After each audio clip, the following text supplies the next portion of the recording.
ओम सत्यनारायण व्रत था दूसरा अध्याय प्रारंभ सूतवाच अथायत्ता प्रख्याम कृतजा कंचन काशी पुरेरम्भे बाकुलो भट्टाभ्रमात् भूतले दुखतम ब्राह्मणं दृष्ट्वाम भगवान ब्राह्मण प्रिय।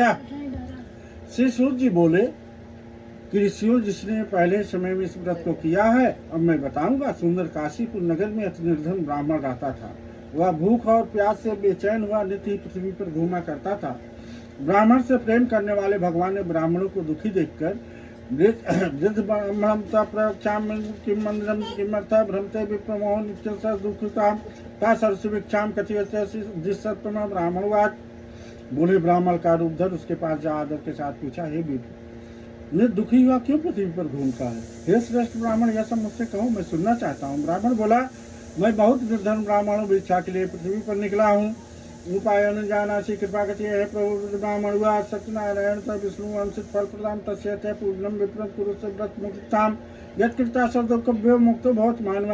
हे भगवान यदि आप इसका उपाय जानते हो तो कृपा करके कहो। वृद्ध ब्राह्मण बोला कि यह सत्यनारायण भगवान मन चाहे फल को देने वाले हैं, इसलिए हे ब्राह्मण तू उनका पूजन और व्रत कर जिसको करने से मनुष्य सब दुखों से मुक्त हो जाता है। विधानचास्तापि विप्राय चेतना सत्यनारायण बंधीयते तद्व्रतं संख्या में यादुक्तम ब्राह्मणेन वै इति विप्रो असी रात्रो निद्रा न लाभान। अब ब्राह्मण को इस व्रत का पूरा विधान बतलाकर बूढ़े ब्राह्मण का रूप धारण करने वाले भगवान अंतर ध्यान हो गए।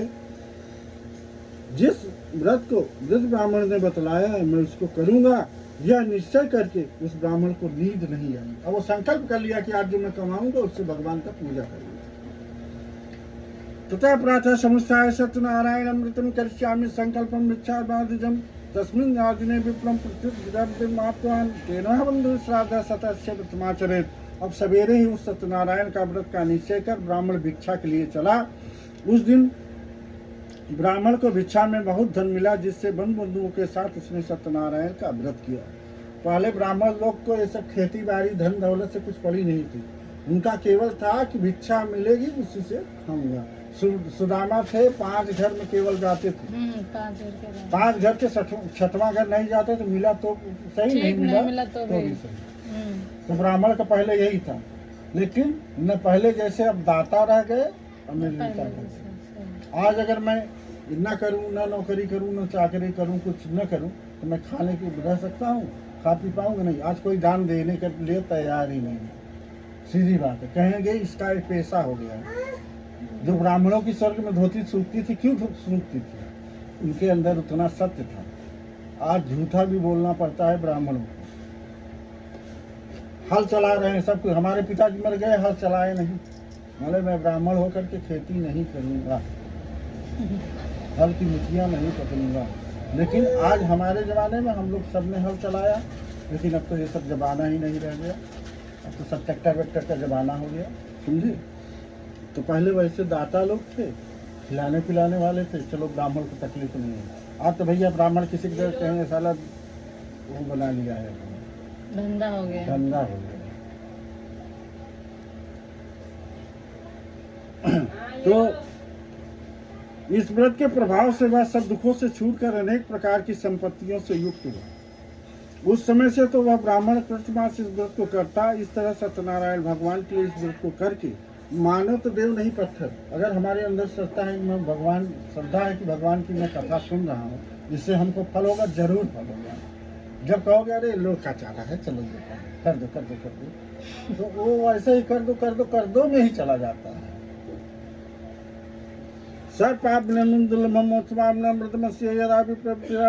तदेव सर्व दुखांश मनुष्य विनश्याति नारायणोक्तम नारदाय महात्मने।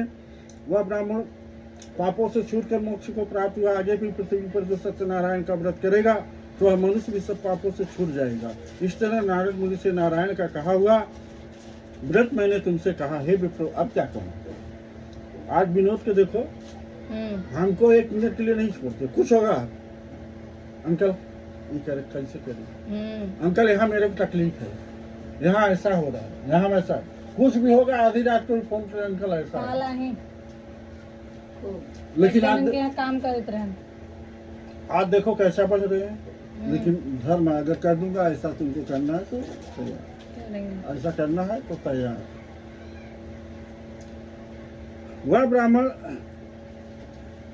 अब क्या कहूँ, ऋषि बोले हे मुनि, संसार में उस ब्राह्मण से सुनकर किस किसने इस व्रत को किया? हम यह सब सुनना चाहते हैं, इसके सुनने की हमारे हृदय में बड़ी श्रद्धा है। सूत जी बोले हे मुनि, जिसने इस व्रत को किया है वह सुनो।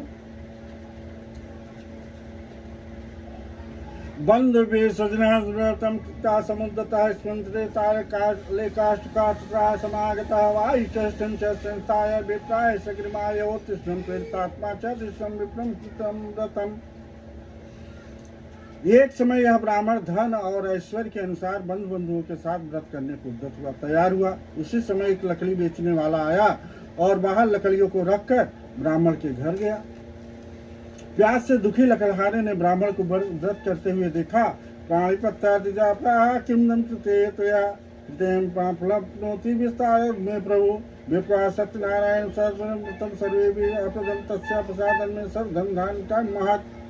और ब्राह्मण को नमस्कार कर बोला, आप यह क्या कर रहे हैं और इसके करने से क्या लाभ मिलता है, यह विस्तार से कहो। ब्राह्मण बोला कि यह सब कामनाओं को पूरा करने वाला सत्यनारायण का व्रत है, उसी की कृपा से मेरे यहाँ धन धन्याद की वृद्धि हुई है। तस्मादेता दूतम काष्ठ का हिता पापम जलम प्रसादम में भुक्ताम सोन गिरव्यो सत्यनारायण देवम साहिचित्ता काष्ठ का क्रियते ग्राम में प्राचे साधयाधनम। उससे इस व्रत के विषय में जानकर लकड़हारा बहुत प्रसन्न हुआ और चला गया। सत्यनारायण देव के लिए मन में यह विचार किया, क्या लकड़ी बेचने से जो धन प्राप्त होगा, तेन वा सब देवस्य करिष्ये व्रत मुक्ता मित्ता सत्तामस्ता कटका तंत मस्तके जगाम रंग में धनी यंत्रम संस्थाता दिने कष्ट मूलगम निर्गुण प्राप्तवान सब। और संकल्प लिया कि आज जो लकड़ी बेचने से जो धन मिलेगा उसी से मैं सत्यनारायण का कथा कर डालूंगा। कोई भी हो, जैसे हम नौकरी ही करें या कहीं से कुछ भी पाते हैं उसका 10वां अंश दान के लिए सदा निकाल के रख दो, क्यों नहीं परापत पड़ेगा। मैं बोलता हूँ आप 10,000 पाते हो, 1,000 निकाल के रखो और दान करो, देखो ना 20,000 आपको मिले तो बोलो। श्रद्धा होनी चाहिए। दान का शास्त्र कहा है कि 10वां अंश दान करना चाहिए। जो आप अर्जित करो उसका दान करो, दान करोगे तभी फल है। दान में ही दान है, दान में ही दान है। और यह आदमी कितना पावे, 10,000 पाए कहने यार 15,000 मिले तब अच्छा रहा, 20,000 मिले तब अच्छा रहा। वो हवस जो है 99 का चक्कर किसी को छोड़ा नहीं। उससे इस विषय में जानकर लकड़हारा बहुत प्रसन्न हुआ और चला गया। सत्यनारायण देव के लिए मन में यह विचार किया, क्या लकड़ी बेचने से जो धन प्राप्त होगा उसी से मैं सत्यनारायण देव का उत्तम व्रत करूंगा। मन में यह विचार कर लकड़ियां सिर पर रखकर जिस नगर में धनवान लोग रहते थे ऐसे सुंदर नगर में गया। उस दिन उससे लकड़ियों का दाम दुगना मिला। तथा प्रसन्न हृदय सुपक्कम कदली फलम, कदली फल केला को कहते हैं, सक्राग्रता दूतकाम दुवंस्य शूर्कम कृता एकत्रा प्रसादम च गृहताम तस्व तत्व बंधु चकार बुधनावृतम। तब वह प्रसन्न होकर पक्के केले की फली, शक्कर, घी और गेहूं का चूर्ण सब इकट्ठा और सवाया लेकर अपने घर को चला तथा सब भाइयों को बुलाकर विधि के साथ व्रत किया। तत्व्रता प्रभावेण धनपुत्राय भवति लोके सुखम मुक्ताम चांते सत्यम पुरम यो। उसके प्रभाव से लकड़हारा धनपुत्र को सुयुक्त हुआ और संसार का सुख भोग कर वैकुंठ को चला गया। इसलिए स्कंद पुराणे रेवाखंड सत्यनारायण व्रत कथायाम 2य अध्याय समाप्त। बोलो वृंदावन बिहारी लाल की जय। चढ़ा दे पंडित। लिए रहो शंख बजने के बाद।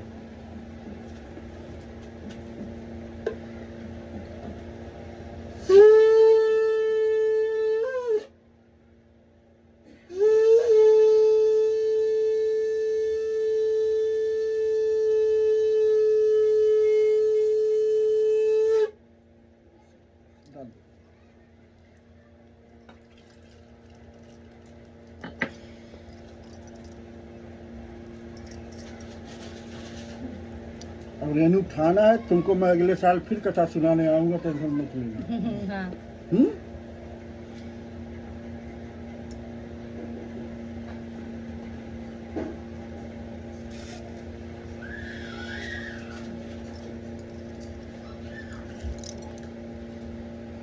एक बार ना तुम लोग, अभी सावन आएगा, तुम्हारे मम्मी पापा बताओ सावन आएगा, इसमें रुद्राभिषेक कराओ। अच्छा। सावन के महीने में रुद्राभिषेक कराओ। उससे क्या होता है, पूरा घर पवित्र हो जाएगा, जगह शुद्ध हो जाएगी, समझे। जो वैसी शक्तियां हैं यहाँ से पलायन कर जाएंगी, उससे बहुत अच्छा होता है। अभी 1 महीने बाद सावन आएगा, सावन में रुद्राभिषेक कभी भी करो। वैसे भी होता है, लेकिन उसमें डेट निकालना पड़ता है। शंकर जी का वास कब है पृथ्वी पर, हर समय शंकर जी की पूजा नहीं होती, लेकिन सावन महीने में पूरा 1 महीना वो पृथ्वी पर ही रहते हैं, मृतलोक में ही रहते हैं। इसलिए वो महीने में रुद्राभिषेक करने का वो करो। भले थोड़ा खर्चा होता है, लेकिन उससे क्या होता है, बहुत शांति मिलती है। हम लोग हर साल करते हैं। जैसे हम सावन में नहीं कर पाते, तो हम जब घर जाते हैं तो हम दिन निकाल के उस पर करते हैं। रुद्राभिषेक करने से बहुत अच्छा होता है। रही बात, तुम करो, समझे।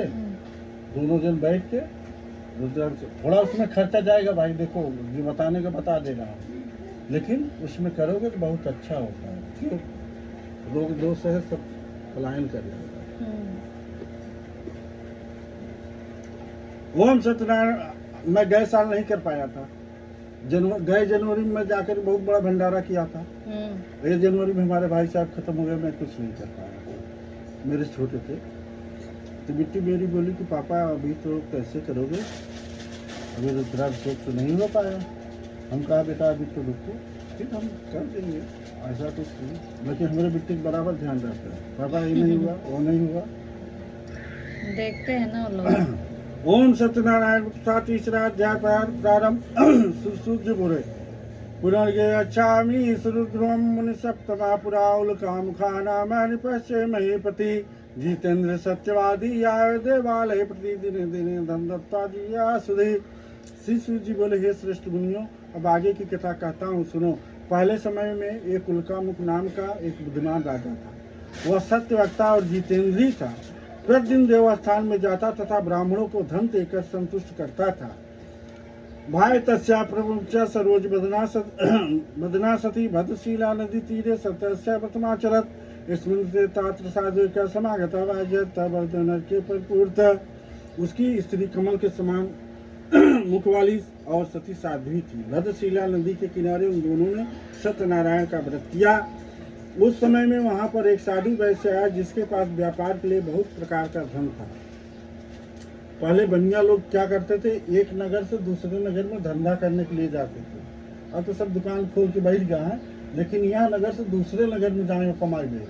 आज भी कुछ कुछ है, जैसे हिंग वाले आते नहीं, कहाँ कहाँ के आते, अपने सबके गांव में चक्कर मार के जाते हैं, वैसे ही। नौका को किनारे ठहरा कर राजा के पास गया और व्रत करते हुए देख विनय के साथ पूछने लगा, हे राजन, भक्ति चित्त से आप यह क्या कर रहे हैं?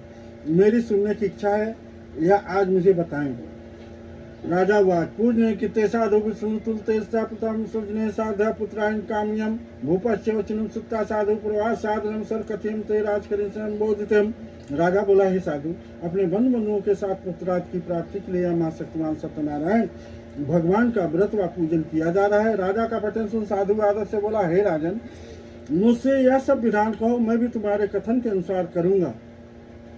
माँ आपी संतान होम संजायते ध्रुम ततो नंदो गृहमागता भार्या कृत्यम सर्वमृतम संतदेकम तदा तम करिष्यामि यदा ते सत्य भावेत। मेरे भी संतान नहीं और इससे निश्चय ही